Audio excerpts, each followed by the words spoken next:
বারুইপুরে 15 নম্বর ওয়ার্ডের বিজেপির word booth সভাপতি খুন রাজীব বিশ্বাস বিজেপির বারুইপুর মিউনিসিপ্যালিটির 15 নম্বর ওয়ার্ডের 129 নম্বর বুথের সভাপতি। বিজেপির অভিযোগ, 8ই আগস্ট রাত্রে বিজেপি পার্টি করার অপরাধে রাজীবকে তার বাড়িতে প্রচণ্ডভাবে মারধর করে এবং মাথায় মেরে মাথা ফাটিয়ে দেয় ও ধারালো অস্ত্র দিয়ে তার শরীরের বিভিন্ন স্থানে আঘাত করে। চিকিৎসা না করিয়ে বাড়িতে অচেতন অবস্থায় ফেলে রাখে এবং গত ইংরেজি 9 আগস্ট রাজীব মারা যাওয়ার পর তাকে মৃত অবস্থায় বারুইপুর মহকুমা হাসপাতালে নিয়ে গেলে চিকিৎসক মৃত বলে ঘোষণা করে। খবর পেয়ে ময়নাতদন্তে পাঠায় বারুইপুর থানার পুলিশ। 8 তারিখ রাত্রিবেলা মানে মধ্যরাত 1টা থেকে রাত 3:30 অবধি আমাদের 129 নম্বরের বুথ সভাপতি রাজীব বিশ্বাসকে পিটিয়ে তার নিজের বাড়িতে খুন করে এবং সেই বডিটাকে তার বাড়িতেই রেখে দেয়। পরের দিন 9 তারিখে রাত্রিবেলা একটা অ্যাম্বুলেন্স এনে, ঘেরা অ্যাম্বুলেন্স এনে তাকে বারুইপুর হসপিটালে নিয়ে যাওয়া হয়। যারা করেছে এই ঘটনাটা তারা বারুইপুর হসপিটালের তৃণমূল ইউনিয়নের অ্যাম্বুলেন্স ইউনিয়নের সঙ্গে যুক্ত, তৃণমূলের নেতাকর্মীরা জড়িত।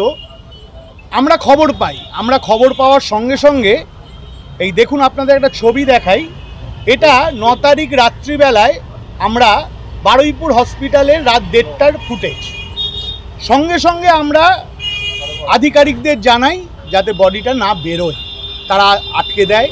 পরের দিন সকাল 9টায় আমরা মাননীয় আধিকারিক বারুইপুর থানাকে ইনফর্ম করার পর উনি বডিটাকে আটকায়। আমাদের নিজস্ব কার্যকর্তারা, আমাদের যুব মোর্চার সভাপতি মলয় চ্যাটার্জি বারুইপুর হাসপাতালে পৌঁছে যায় 9টায়। তারপর সেই ছেলেটির দেহ আমরা পোস্টমর্টমে পাঠাই।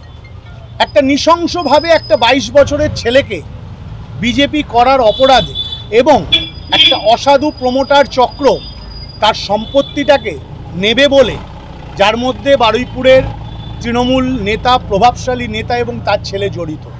আমরা সম্পূর্ণ বিষয়টা জানিয়ে বারুইপুর থানায় কালকের মেলের মাধ্যমে প্রথমে এফআইআরটা করি এসপি সাউথ 24 পরগনা এবং ডিজিপি বেঙ্গলকে।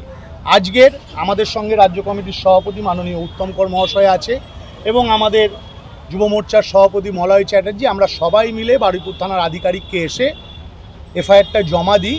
একটা ইউডি কেস স্টার্ট হয়েছে, এটা ইউডি কেস নাম্বার উনি আমাদের দিয়েছেন।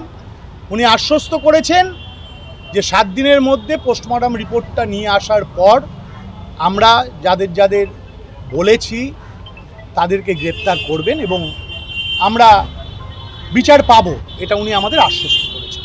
কারণ কি?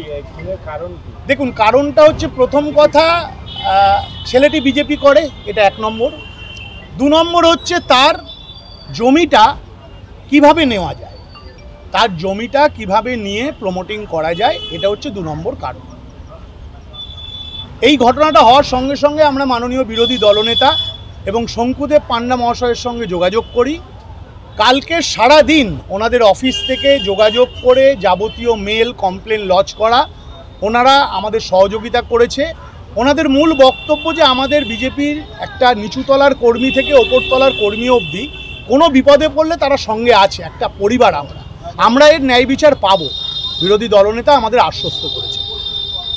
ঠিক আছে, অ্যাডভোকেট গৌতম চক্রবর্তী, বারুইপুর পশ্চিম 1 নম্বর মন্ডল। অভিযোগ, রাজীব বিশ্বাসের বাবা নিতাই বিশ্বাস ছোট ছেলে সন্দীপ বিশ্বাসের বিরুদ্ধে বারুইপুর পশ্চিম 1 নম্বর মন্ডল বিজেপি সভাপতি গৌতম চক্রবর্তীর।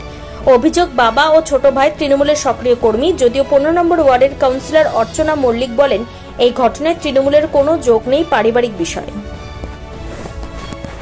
ওদের পারিবারিক ব্যাপার, এটা আমরা পুলিশ প্রশাসনকে জানানোর পরে পুলিশ প্রশাসন যথাযথ ব্যবস্থা নেবে। বিজেপির তরফ থেকে একটা অভিযোগ করা হচ্ছে যে যারা মেরেছে তার অভিযুক্ত তার ভাই এবং বাবা, তারা সক্রিয় তৃণমূল কংগ্রেস করে। এটা আমার জানা নেই। রাজীব কি কোনো রাজনৈতিক দল করতো জানেন? কোনো রাজনৈতিক দলের সমর্থক ছিল? সেটাও আমরা বলতে পারবো না ঠিকঠাক করে, কারণ ওরা ওইভাবে থাকে, ওদের সঙ্গে কারোর সঙ্গে পাড়ার সম্পর্কও নেই, কিছুই নেই, ওই জন্য সেই ব্যাপারে আমি বলতে পারবো না কিছু। আচ্ছা, ওই বাড়িটা কি বিক্রি হওয়ার কোনো রকম খবর শুনেছিলেন? ওদের জমিটা বিক্রি হওয়ার? না, সেরকম কোনো খবর শুনিনি। মানে কোনো প্রমোটার চক্র জড়িয়ে আছে? না। আপনার কাছে কি খবর এসেছিল? আমার কাছে অনেক রাতে তখন ওরা এলো, এসে বলছে আমার এরকম ভাই, ওই কারা সন্দীপের এসেছিল? দাদা, ওর ভাই এসেছিল, মানে নিতাইয়ের ছেলে এসেছিল, আর ওর সঙ্গে একটা বন্ধু এসেছিল, আর ওর মাসির মনে হচ্ছে মেয়ে আর একজনকে এসেছিল। ওরা এসে বলছে দিদি আমাদের এই ব্যাপার, এরকম তো মারা গেছে না কি হয়েছে বুঝতে পারছি না, নড়াচড়া করছে না। তা আমি বললাম যে দেখুন আমি তো ডাক্তার নই, আপনারা হসপিটালে নিয়ে যান, ওখানে ডাক্তাররা দেখে যা বলবে সেই মতন তারা ব্যবস্থা নেই। আপনার কি কোথাও ডাউট হয়েছিল যে অন্য কোনোভাবে মৃত্যু হয়েছে? না, আপনার কাছে কি ডেথ সার্টিফিকেট বা অন্য কিছুর জন্য এসেছিল মনে হয়? না না না না, তার জন্য নয়। আপনি এখন কি চাইছেন? আমি চাইছি যে যদি অপরাধ করে থাকে তাহলে নিশ্চয়ই তাদের শাস্তি হওয়া উচিত, এটাই আমি আশা রাখছি। আপনার নাম আর ডেজিগনেশন? আমার নাম হচ্ছে অর্চনা মল্লিক, আমি 15 নম্বর ওয়ার্ডের কাউন্সিলর। কি কান্নার আওয়াজ পেয়েছি, কিন্তু কে কাকে মারছে দেখতে পাইনি, রাত দুপুরে হয়েছে তো। কার কান্নার আওয়াজ পেয়েছেন? একটা ছেলের। ছেলেটাকে চেনেন না? হ্যাঁ ছেলে চিনি, ওর নিতাইয়েরই ছেলে। কি নাম কি যে যার কান্নার আওয়াজ পেয়েছেন? ছেলের নাম রাজীব, গোপাল বলে সবাই ডাকে। মারধর করা হচ্ছিল? মারের আওয়াজ পাচ্ছি না। আচ্ছা, কটা নাগাদ? ওই 1:30 2 এরম হবে হয়তো রাত্রে? রাতে। আপনারা কেউ জাননি, বাইরে জাননি? আমাদের সাথে কে, সারা পাড়ার লোকের সাথে ওদের কারোর হয় না। আর এটা প্রায় দিন হয় বলে তো, প্রায় দিন মারছে, প্রায় দিন কান্নার আওয়াজ হচ্ছে, প্রায় দিন রোজ মদ খাচ্ছে বাড়িতে, এইসব করে বলে আমরা ওদিকে আর কি কেউ রাজীবকে যাইনি। কি প্রায় দিন মারতো? সেটা জানি না, হ্যাঁ মাঝে সাঝেই শুনতে পেতাম। মানে কি কারণ আপনারা জানতেন না? এরা কবে থেকে বাড়িতে নেই? কালকে রাতে ছিল, কিন্তু আজকে সকাল থেকে কাউকে দেখতে পাইনি। বাড়িতে কে কে থাকতো? ওই বাপ বেটা, দুটো ছেলে আর বাপ।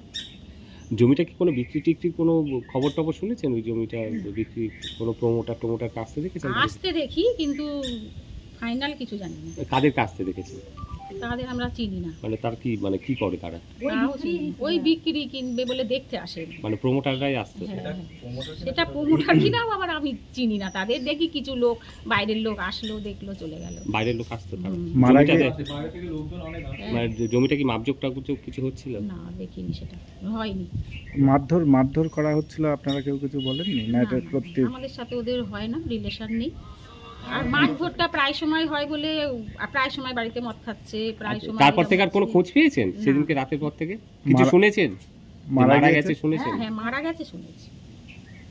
কি আশঙ্কা করছেন ওই মারধরের ফলে মারা যেতে পারে? সেটা কে কাকে মারছে রাতে তো কেন এই দেখতেও করছে পাইনি তো কিন্তু? না।